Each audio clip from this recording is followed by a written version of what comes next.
यदि नवम भाव का स्वामी और चतुर्थ भाव का स्वामी परस्पर केंद्र में हो और लग्नेश बलवान हो तो काहल योग बनता है। काहल योग को एक तरह से और देख सकते हैं, यदि चौथे भाव का स्वामी अपनी उच्च या स्वराशि में हो एवं दसम भाव के स्वामी के साथ बेटा हो या उसके द्वारा दृष्ट हो तो भी काहल योग बनता है। शास्त्र कहते हैं कि काहल योग में उत्पन्न जातक बलिष्ठ होता है, मजबूत शरीर का होता है, दृढ़ निश्चयी होता है और हाईली डिटरमाइंड होता है। ऐसा व्यक्ति किसी से डरता नहीं है, साहसिक कार्य करने में उसे काफ़ी मज़ा आता है। ऐसे व्यक्ति मिलिट्री में बड़े पद पर पहुंचते हैं। आर्मी, नेवी, जल, थल किसी भी सेना में ऐसा व्यक्ति बड़ा पद प्राप्त करता है। आज के परिवेश में ऐसे व्यक्ति यदि आईएएस, आईपीएस, आईआरएस जैसी एग्ज़ाम्स अगर देते हैं तो उनके क्लियर होने के चांस बहुत बनते हैं, लेकिन इसके लिए कुंडली में सूर्य की स्थिति को समझना भी बहुत अच्छा है। माना जाता है कुंडलियों में यदि कुंभ लग्न हो तो यह काहल योग बहुत अच्छा फल देने के लिए विवश हो जाता है। चलिए कुछ कुंडलियों द्वारा समझ लेते हैं। यह कुंडली है मंगोलिया के बादशाह चंगेज़ खां की। कर्क लग्न की कुंडली है। नवम भाव पर मीन राशि पड़ती है। मीन राशि के स्वामी गुरु जाकर तृतीय भाव में बैठे हैं एवं चतुर्थ भाव के स्वामी शुक्र भी तृतीय भाव में गुरु के साथ युति बनाकर बैठे हैं। काहल योग के लिए नवम भाव और चतुर्थ भाव के स्वामी यदि परस्पर केंद्र में हो और लग्नेश बली हो तो काहल योग बनता है। लग्नेश की स्थिति को समझते हैं।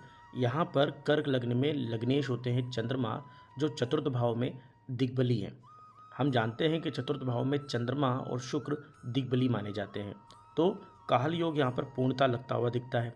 नवम भाव के स्वामी गुरु और चतुर्थ भाव के स्वामी शुक्र का तृतीय भाव जो साहस का भाव है और यह काहल योग साहस से, करेज से संबंधित है।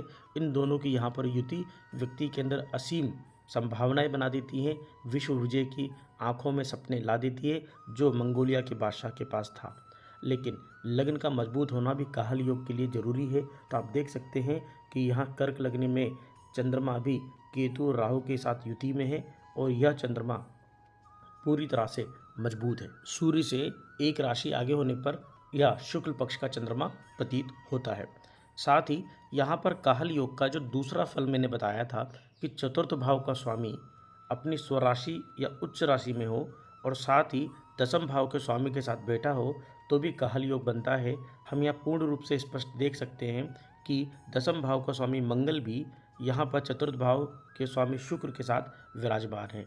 तो काहल योग के दोनों सूत्र पूरी तरह से इस कुंडली में लगते हैं कि नवम भाव का स्वामी, चतुर्थ भाव का स्वामी एक साथ युति बनाकर तृतीय भाव में बैठे हैं। साथ ही चतुर्थ भाव का स्वामी और दसम भाव का स्वामी भी यहाँ पर तृतीय भाव में उपस्थित है और लग्नेश बली है।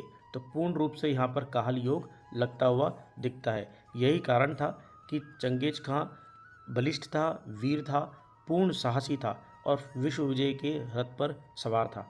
उसे लोगों की हत्या करने में, जंग जीतने में मज़ा आता था। यही कारण रहा उसके पतन का। लेकिन उसके पतन के और भी अन्य योग बनते इस कुंडली में, जिसकी चर्चा हम बाद में करेंगे।